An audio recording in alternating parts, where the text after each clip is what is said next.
In this video, I'm going to talk about the fans of Chris Watts.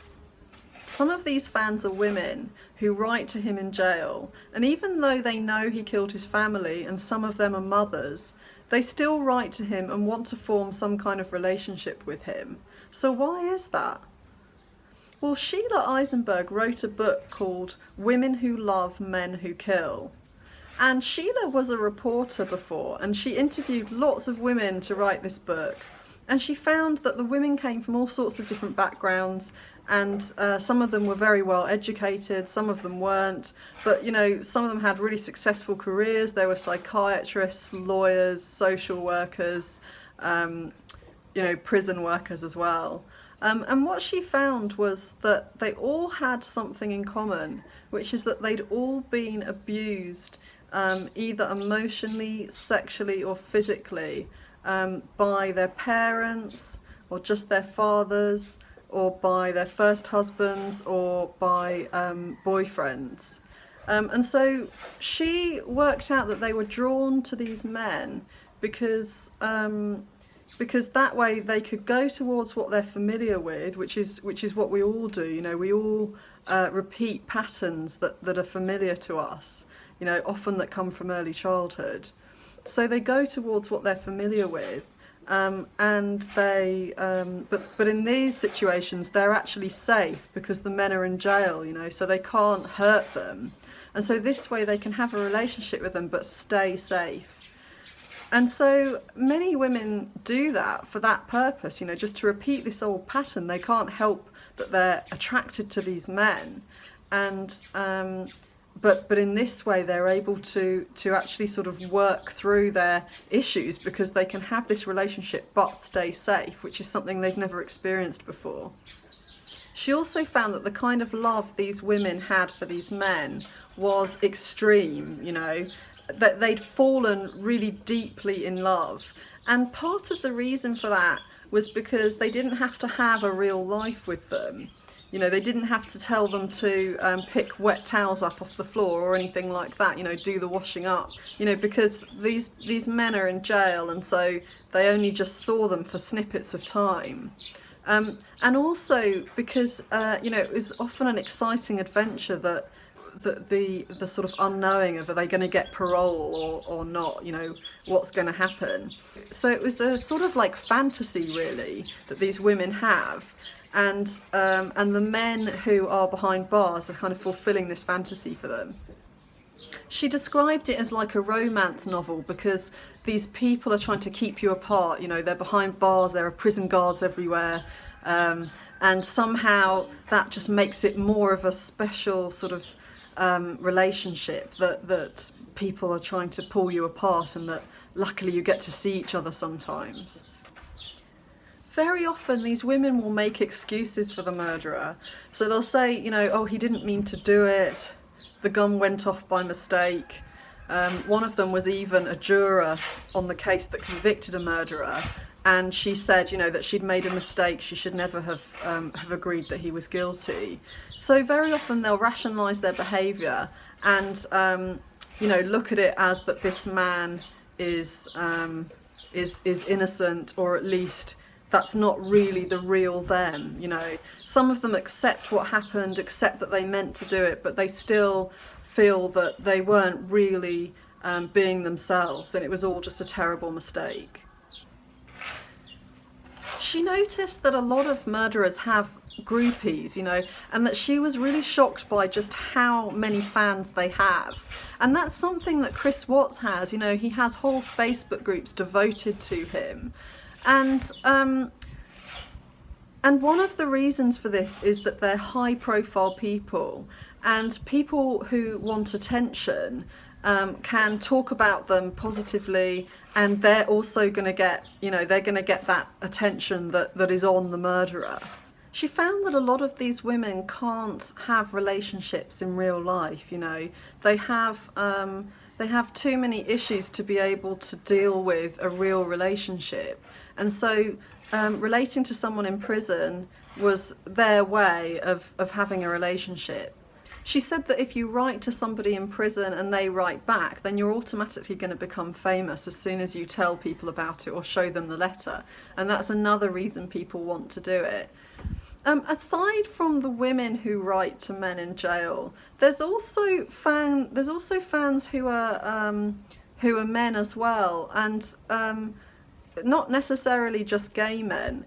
That there's men and women who stand up for Chris Watts, who blame his wife, and this victim blaming is also quite interesting. There's two reasons that people do this. One of them is that they really want to see the best in people, and it's, I guess, it does, it is really naivety that some of these people really do think that maybe he's innocent.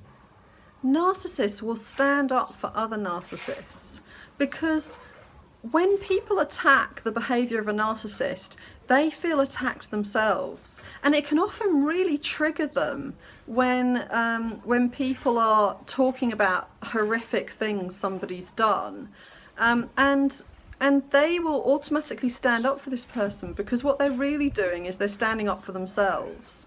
And so you'll often see really narcissistic people standing up for other narcissists and having no sympathy with the victim. Rosalie Martinez was a defence attorney, and she fell in love with Oscar Ray Bolin, who had murdered and raped women. And she fell in love with him when she met him on death row. And she said that she found that he was just really lonely, and seemed vulnerable, and that was how she felt, and so she related to that, and that was what made her fall in love with him. And she then defended the reason why he did things and said, he didn't really mean to do that. That wasn't him acting from his true self. And she fought for him. She didn't want him to be on death row, and she didn't think it was fair. Carol Ann Boone defended Ted Bundy. She was his girlfriend after he went to jail. She met him, and she was convinced that he was innocent, and she defended what he did. And this is something you'll often find, even when people have all the evidence in front of them, they're still convinced the person didn't commit the crime.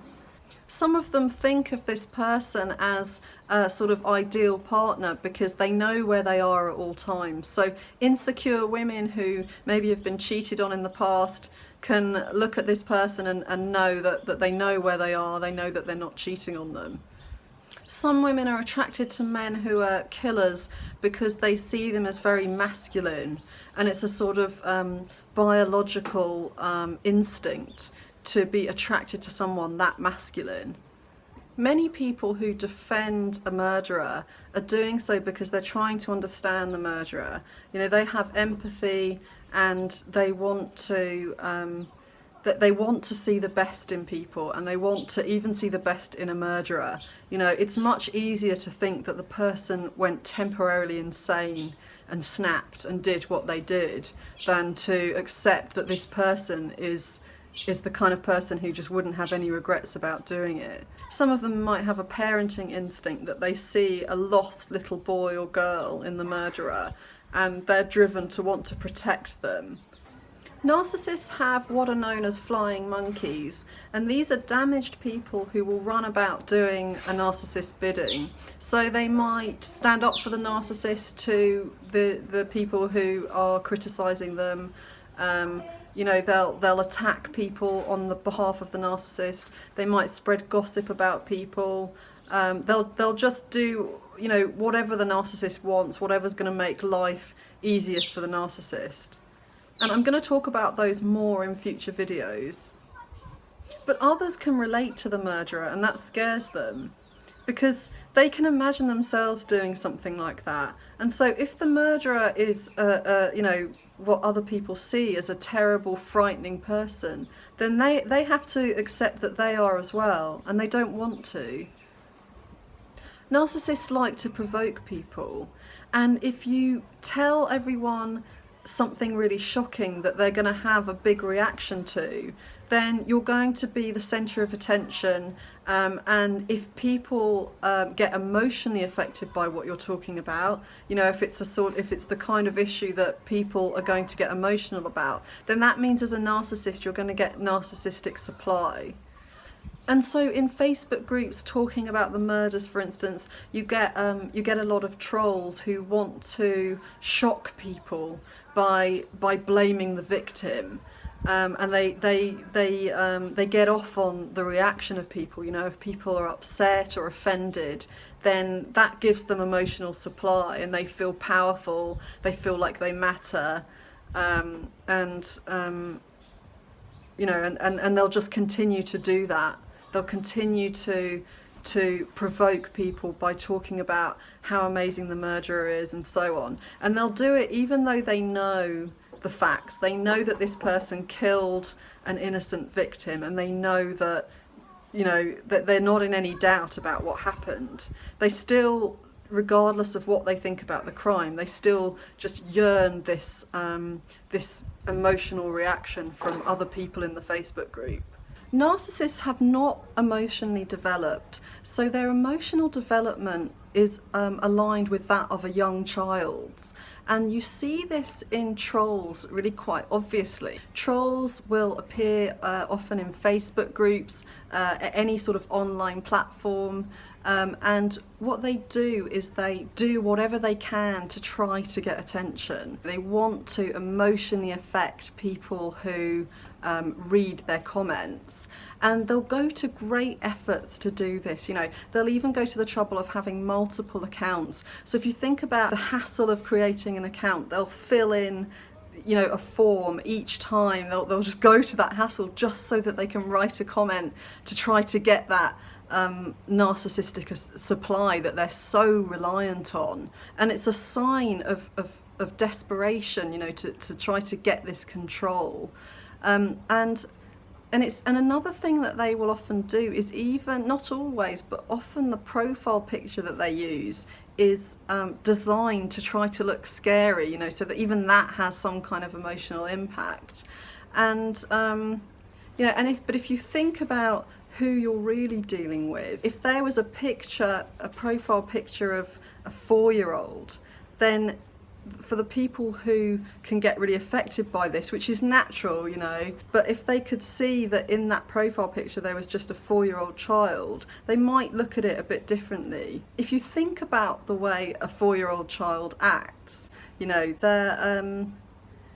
they might do something naughty and look at their mother's face like, you know, waiting for this reaction. And then sometimes if they don't get it, they do something naughty again, and then if they still don't get it, they might shout "Mom," because they want to be seen doing this naughty thing. And it's a similar thing with a troll. You might ignore the troll the first time, and then the second time they try to say something that might be more disturbing, you know, that might get a, you know, if that didn't get a reaction, this will.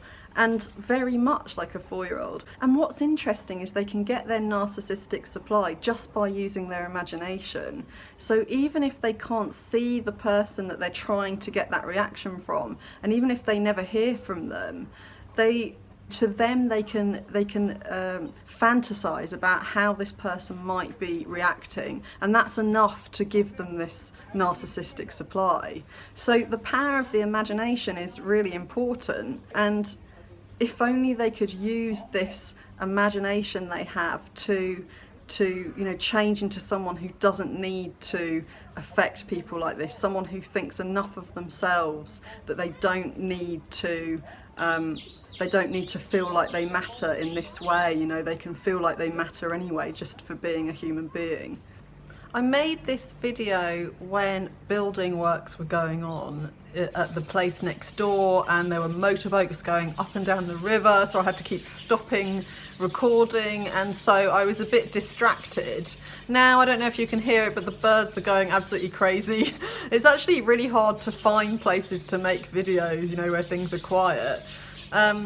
Anyway, I wanted to add in something about Chris Watts in particular and how people view him.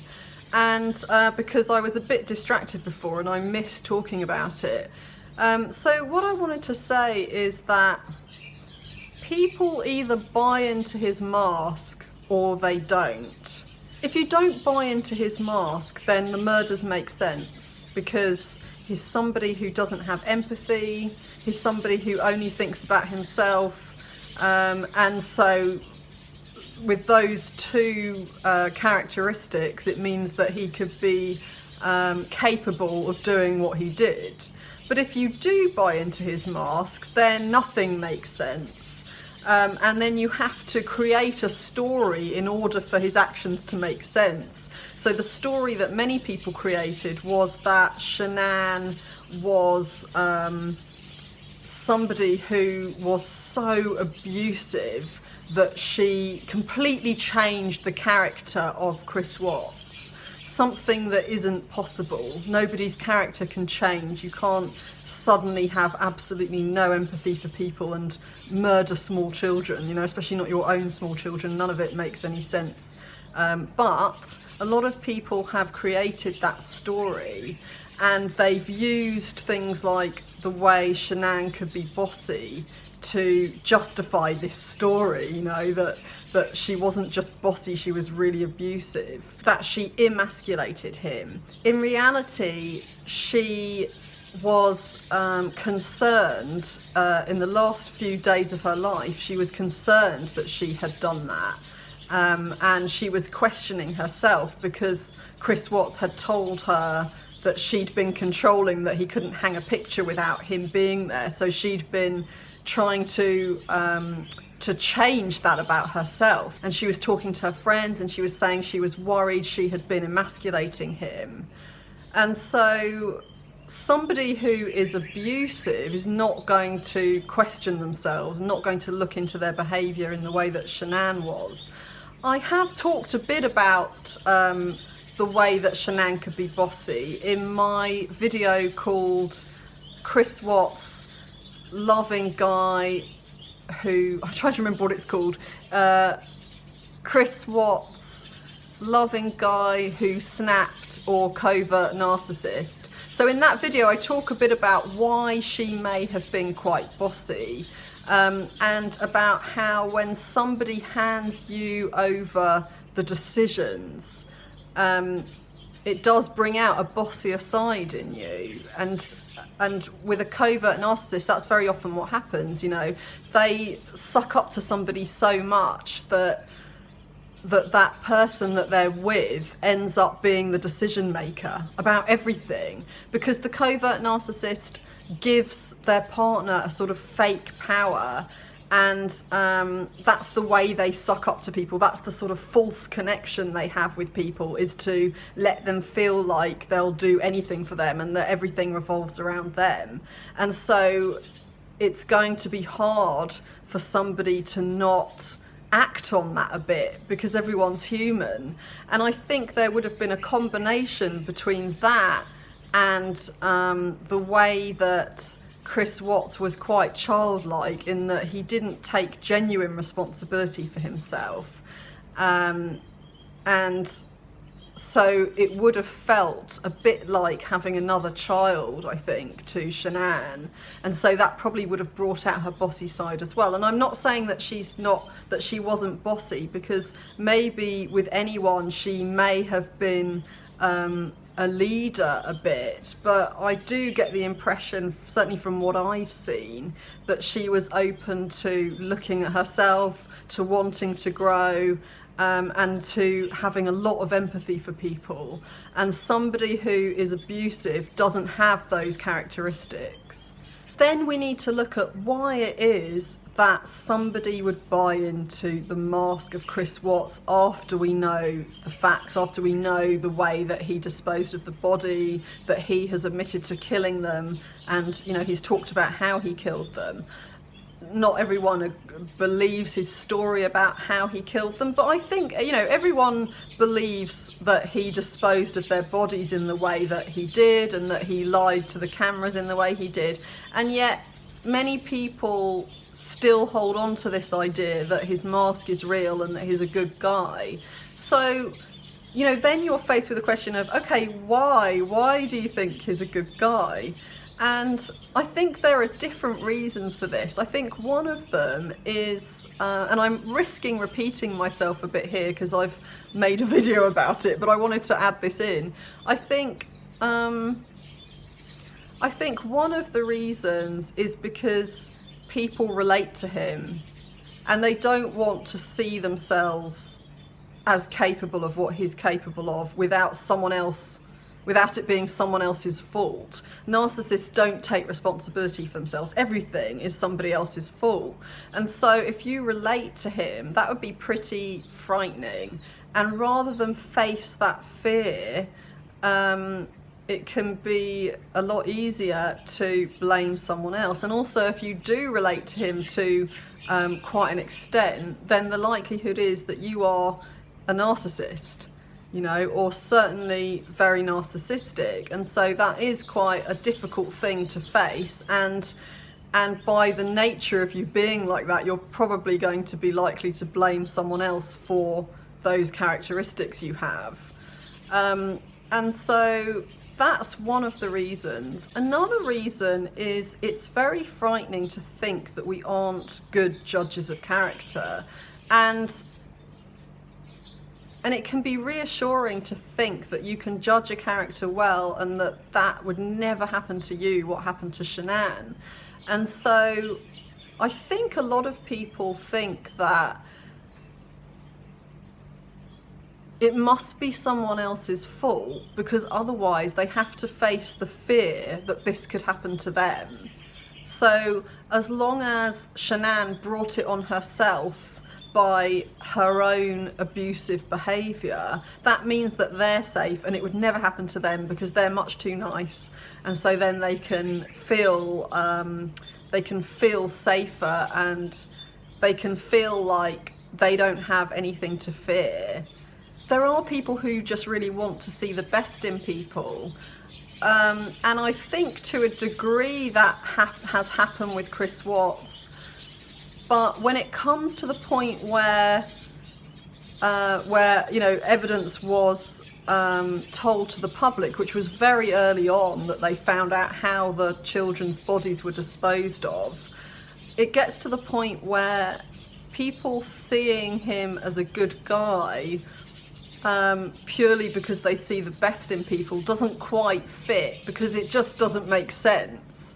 And so I would think that many of those people who just like to see the best in people and have done it to that degree with Chris Watts are doing it because they have been abused and they can't recognise an abusive person when they see one because they've got so used to blaming someone else for their abuse that they've suffered, and they may well have blamed themselves, you know, and so they might well blame Shanann for what happened to her. So I hope that was helpful. If you have questions that you want to ask me about Chris Watts that are sort of relevant to narcissism, then please put them in the comment section, because if I get enough that I can answer, then I'll make a video where I answer those questions. Please subscribe and see you in the next video.